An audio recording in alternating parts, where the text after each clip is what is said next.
I want you to go back to work tomorrow and be a Christian on your job, serving with excellence, serving the Lord, but knowing the Lord knows where you're sitting.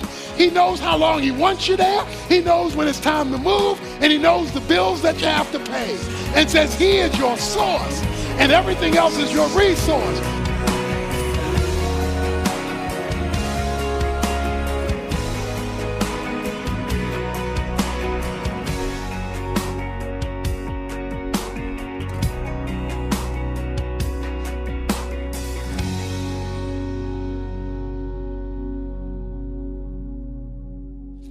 Today I want to look at encountering God's promotion.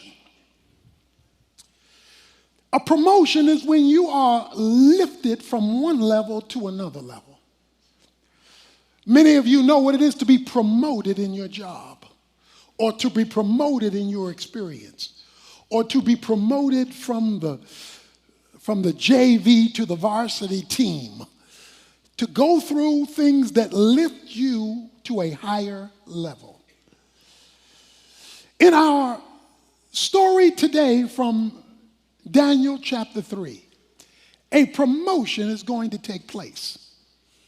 Meshach, Shadrach, and Abednego, they are going to experience a promotion, but it will not come without a trial. They're going to encounter God in a bad situation. Now, some of the things I am going to say from this passage will not feel right and will not be comfortable. But that's okay, because the more uncomfortable it is, the better possibility for a divine encounter. Let's start with the backdrop of the story. Meshach, Shadrach, and Abednego find themselves working in a secular culture. They're in Babylon. Babylon is an evil, pagan, and idolatrous country. Because of Israel's sin, God told Babylon to invade Israel, and they brought out many of the young people back into Babylon to live and to work. Daniel, along with the 3 Hebrew boys, are part of the group that was brought from Israel to Babylon, and now they have to live their life and do their work in a non-Christian environment. Many of you tomorrow will go to work in a pagan environment, where the people you work for and the people you work with do not share your Christian worldview. They do not believe what you believe. They do not act like you act. They do not walk like you walk. They do not talk like you talk. But that's the world you live in, because you have to provide for yourself, for your family, and you will find yourself in an unrighteous environment. That was the 3 Hebrew boys. They found themselves working for the federal government, because they were administrators in the regime of Nebuchadnezzar, who was the governing head of Babylon. So they were government employees working for a pagan government. They were sent to a Babylonian school, it says in chapter 1. It says that they were indoctrinated with Babylonian thinking. It says they were even given a Babylonian name after the name of a Babylonian god. So the culture was trying to de-Israelize them and pro-Babylonize them, trying to take their mindset from the rearing of their faith to the raising of the culture. And so you and I, like the 3 Hebrew boys, are caught in a cultural tension. How we were raised and what we're taught to believe, and where we have to live and earn our money. Where we have to live and function, or the people we have to be around, because that's the nature of the job in which we're situated. How do you be Christian when the environment you're in doesn't support your Christianity? When the environment that you're in is trying to woo you away from your faith, as colleges do with you and me and our children. and as the society does with people of God. So that's the situation, that's the circumstance that they find themselves in. Well, something happens in the beginning of the chapter 3. Nebuchadnezzar, the head of Babylon, develops a theo-ego. Theo is God. Ego is your mindset. He developed a God mentality. He deified himself. It goes on to say in the first 9 verses, you'll see 7 times discussion about this image he built to himself. He builds a statue to honor him, 90 feet tall and 9 feet wide. He not only builds a statue, he comes up with a law. The law says that everybody is supposed to bow to the statue of Nebuchadnezzar. He calls all of his leaders together and he says, I want you all to bow. And then he gives a warning in verse 6. Whoever does not fall down and worship shall immediately be cast into the midst of a furnace of blazing fire. Okay, watch this. Now, the issue revolves around one thing. Who you gonna worship? It says he built a statue and he says you are to worship before the statue. At the heart of the Bible, from Genesis to Revelation, is this issue of idolatry. For those who may not remember the definition of an idol is any noun, person, place, thing, or thought that becomes your source. So any person, place, thing, or thought that becomes your source has now become your God. Anything that competes with the God of the Bible as the thing you ultimately look to as your source is your God, no matter whether you call it your God or not. You and I live in a culture that not only wants our work, they want our worship.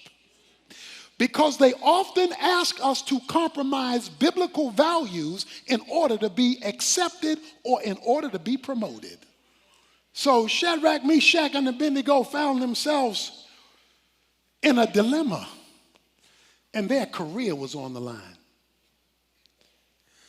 While all of this is taking place, racism reared its ugly head.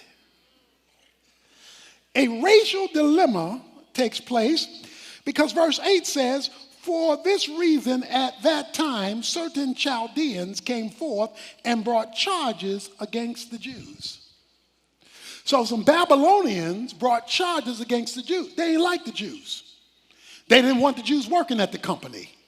And the reason they didn't like the Jews is, 1, they were Jewish, and 2, they brought their faith to work. See, they knew they were followers of God. So let me ask you a question. If you were accused of being a Christian on your job, would there be enough evidence to convict you? Or would you be found innocent of all charges? Because your faith is very vague. You know it, but nobody else does. They were clearly followers of God, and they were Jewish. They could not condemn them because of their work, so they had to condemn them because of their faith. So these 3 Hebrew boys find themselves on a horn of dilemma because now the Babylonians who work with them, their co-workers, come and say and play politics. You know how politics is in the office. They come and play politics. They said, oh, Nebuchadnezzar, you got these Jewish guys here and they won't bow. Oh, they come to work, they do their job, but you told them to bow to the company. And they're not bowing to the company. They're not submitting to the authority of the company. So Nebuchadnezzar, when he finds out this minority group would not bow, he said, bring them here. Verse 13, bring me Shadrach and Abednego here. And in verses 14 and 15, he says, I'm going to give y'all another chance. And then he asks the question, if you don't bow, verse 15, if you do not worship, you will immediately be cast into the midst of a furnace of blazing fire. And what God is there who can deliver you out of my hands? Now that's the question. The question is, I'm so powerful. This company is so strong. This government is so much in control that if I fire you, you will be fired. And you don't know anybody who can overrule my decision because I'm the man. Shadrach, Meshach, and Abednego responded to the king. Okay, see, I don't know if you caught that. Shadrach, Meshach, and Abednego responded to the king. So they either all talked at the same time or one talked for all three, because it says all three responded. That's why you need to hook up with some other Christians in your company so that you're not standing there alone. Okay? So they responded to the king respectfully. We do not need to give you an answer concerning this matter. Let us answer you. If so be, our God whom we serve is able to deliver us. You are to look at your occupation as service to the Lord through the vehicle of that company. It is the Lord Christ whom you serve. So they say, we may work for you, but we serve the Lord. The God who we serve is able. The God who we serve, because that's what got them in trouble in the first place. Their co-workers knew that they served the Lord in their job description. But most Christians, many Christians, divorce their everyday work from their service of God. And these three boys didn't. But because we serve him, the God who we serve is able to deliver us. But let's hear the rest of the story. Even if he does not. Because there are two things you need to know about God. He's powerful, so he's able, but he's sovereign, so he can choose. In other words, you never let God's omnipotence, his power, cancel out his sovereignty. God must have the option in any situation to choose what the right thing is to do at that moment, and sometimes he does not. And you need a theology that covers when he doesn't. Because if you don't have a theology that covers when he doesn't, then you're going to be mad at him when he doesn't, because somebody told you from the pulpit he's able. So you got to keep both in tension. And about both, you must say the same thing, because they say, even if he does not, let it be known to you, O king. We respect you. We're going to work for you. We are not going to serve your gods or worship the golden image that you have set up. Because it says in verse 19, then Nebuchadnezzar was filled with wrath. Filled with wrath. And his facial expression was altered. Okay? It's written all over your face. You don't have to say a word. You know, it's just he's contorted. He's contorted. Who do you think you're talking to? I don't care that you said it respectfully. Do you know who I am? Guess what he does? He is so hot, no pun intended. He is so hot. He gave orders in verse 18 to heat the furnace 7 times more than it was already heated. We're talking about crispy here. Let's look at this. 7 is the number of completion. This is like your boss saying to you, look, if you don't do this, not only will I fire you, I will see that you never work in this kind of business ever again. Because I'm going to tell everybody else who you are and what you do, and I'm going to get the word out. I'm the man. You talking about you not going to bow because you got some other spiritual commitment. So the men who brought them to the furnace was so hot, it burned them up. The Bible says the men who brought them got burned up. That's how hot it was. They tied him up in verse 23 and threw him into the midst of the furnace, still tied up. So they tied up their hands, tied up their feet. and threw them in. God didn't deliver them from the furnace. He let them get fired. But something happens. Verse 24, then Nebuchadnezzar the king was astounded, and he stood up in haste. He said to his high officials, was it not 3 men we cast bound into the midst of the fire? Come on now, help me with my math. Wasn't it 1, 2, 3, Meshach, Shadrach, and Abednego? They replied to the king, well, certainly, king. We put 3 guys in there. He said, well, come here. Look through this glass. Look, verse 25. I see 4 men loosed and walking around in the midst of the fire without harm, and the appearance of the 4th is like a son of the gods. Okay, see, you could preach right here. He says, we put in 3, right? Yeah, we put in 3. Well, how come, and we tied them up, right? Yeah, we tied them up, okay. Well, why am I seeing 4? So if we put in 3, why 4? And how they walking around when we tied them up and no crispy? Nobody burnt, nobody. Okay, watch this. Sometimes when God wants to give you an encounter with him, sometimes he takes you out of it. Sometimes he delivers you from it. Sometimes you don't have to worry about it. But sometimes he wants to take you through it or join you in it, not deliver you from it. Sometimes he wants you to see what it's like when you're in the fire and not being burned by the fire. You're in the bad situation at work, and he's working right beside you.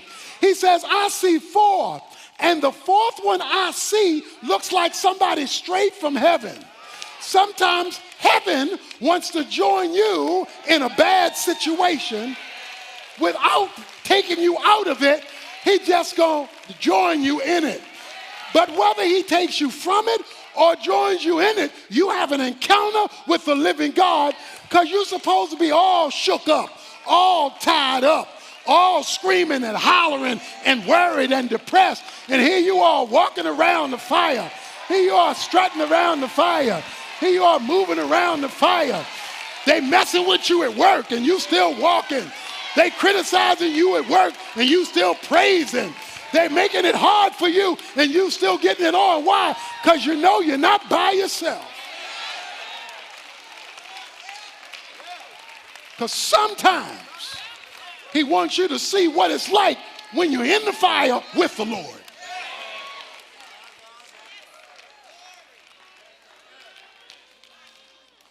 Why? Why, God? Why are you going to do this? Look, I need to walk with you. Walk with me. I want you to turn to 1 Peter. I want to walk you through a series of scriptures. You need to know these scriptures in 1 Peter to show you this is not just Old Testament. This is New Testament.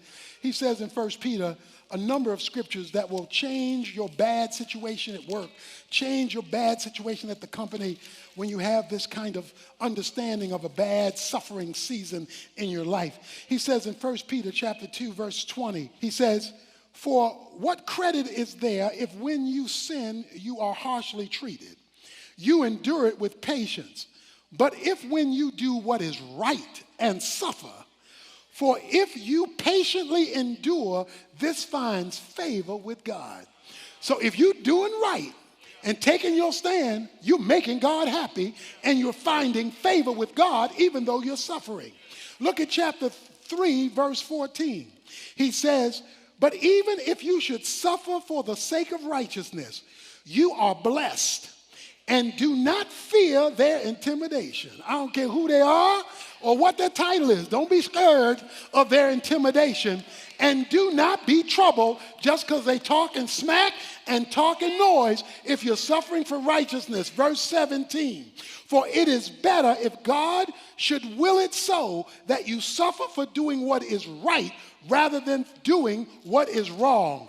Finally, he says in chapter 5, verse 10, after you have suffered for a little while, the God of all grace, who called you by his eternal glory in Christ, will himself perfect, confirm, strengthen, and establish you. To him be the dominion. He gonna call the final shot. He gonna say where this job situation works out, whether there or somebody else. Because remember, your job, your government is only your resource. It is not your source. Some of you remember my story when I was in seminary working at Trailways. I was loading and unloading buses. They came to me because they had a scam. The scam was when people went out for lunch, then somebody else would punch them in after an hour, even though they may stay out 3 or 4 hours and hadn't been punched in. And so you rotated, and somebody did that for you, you did that for somebody else. They came and said to me, well, here's the deal. This is how you do it. This is your day to punch somebody else in after an hour, even though they'll be gone 3 hours, and then somebody will do that for you. In other words, rob the company of time and money and what's going on. So I told them, I said, I can't do that because as a Christian, that's stealing, and that's not something I can do. And they said, oh, no, you don't understand. Everybody does it. It's the way we roll up in here. So you got to expect, you can't be an exception. Everybody does it. Let's get over this Christian stuff, and this is how we do it in the company. I said, I'm so sorry. Respectfully, I can't do that. Well, they said, well, since you can't do that, you're going to be unloading a lot of these buses by yourself.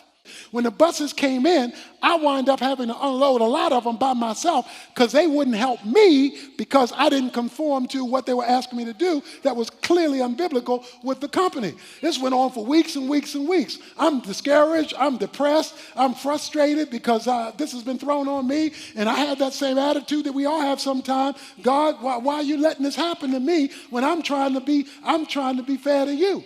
A number of months later, I got a call. The call-in was to come to the owner's office or the manager's office for Trailways. I went in the manager's office. He said to me, we've been having a night supervisor come around at night to see what was going on with the night shift. We are very aware of this scheme that they're doing of punching people in when they really haven't come back. We're also aware that you were not a participant. So what we would like to do is make you manager of the whole shift. Now, I didn't know somebody was watching. I didn't know there was a fourth person in the fire. I didn't know that something else was going on.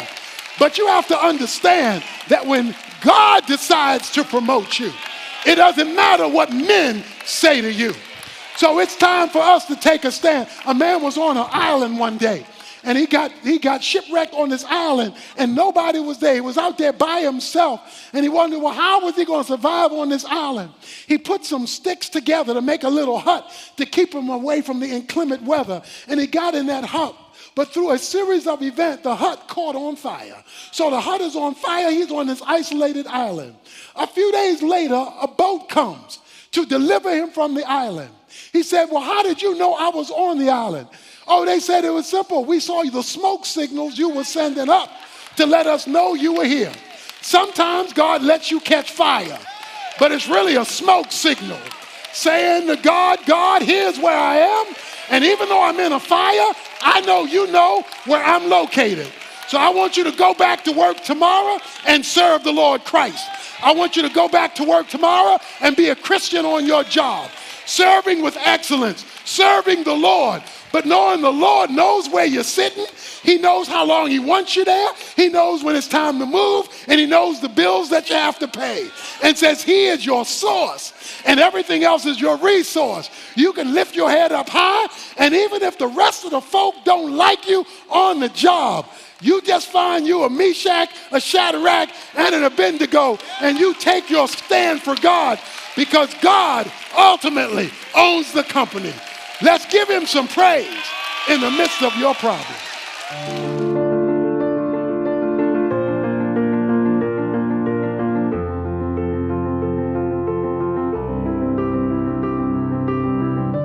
Divine encounters often happens in the midst of struggle. And that's when God wants to give us an encounter to change us. For example, Jacob was a trickster. He lived his life through conniving, tricking people, and it caught up with him, just like our character flaws catch up with us. But even then, in our mess, God performs miracles. He creates a struggle that binds us and ties us up and won't let us go. And God is right in the midst of the struggle, because the angel of God came and wrestled with Jacob all night long until he got his name changed. The changing of names in the Bible is a shifting of character. He went from this trickster to a person whom God helped. But something had to get dislocated first. God dislocated his hip because he had to walk with the limp as a perpetual reminder that he wrestled with God. And God will wrestle with us until he changes us. And sometimes he leaves some things behind to remind us not to go back to the old character that was damaging before. But that's good news in a painful situation. If you're struggling right now because something needs to change in your life or mine, God is loving you and me enough to take us through the struggle. And he will keep the struggle there until we get the message that character flaws need to be changed, because he wants to conform us to the image of Jesus Christ. So rather than getting mad at the struggle or the limp, I want you to praise God that he loved you enough to put you in the struggle in order to change your character. Because once he changed Jacob's character, he became useful, he became productive, and he is found in the New Testament as a hero and not as a failure. So your yesterday character flaws don't have to be your tomorrow's definition. Because once God gives you an encounter of struggle that changes you, then he can use you for his glory, the advancement of his kingdom, and the improvement of the lives and in the lives of others.